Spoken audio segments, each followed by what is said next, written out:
Well, from politics to prison, a day of reckoning for the former mayor of Niagara Falls. Good evening, everyone. He stole from the cookie jar, and now Vince Anello is getting a taste of justice. The former Niagara Falls mayor learned his fate for committing pension fraud.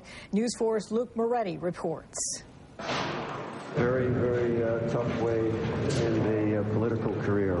64-year-old Vince Anello was sentenced to 13 months in prison for filing false documents with an electrical workers union after he left the mayor's office.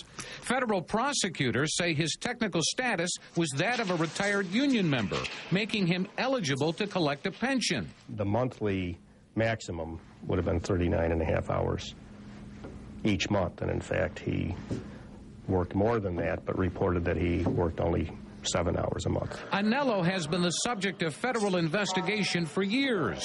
At one point, he was accused of depriving Niagara Falls taxpayers of his honest services after accepting a $40,000 loan from Falls businessman Joseph Anderson, who had contracts with the city. Part of their agreement between Mr. Anderson and Mr. Anello, and as admitted in the court papers filed in connection with this plea and sentence, Mr. Anello and Mr. Anderson agreed to keep those payments secret and not disclose them to the public. But that case was dropped by the federal government earlier this year. Vince has always said from the get-go, look, I never had any deal with Joe Anderson. The city made a deal with Joe.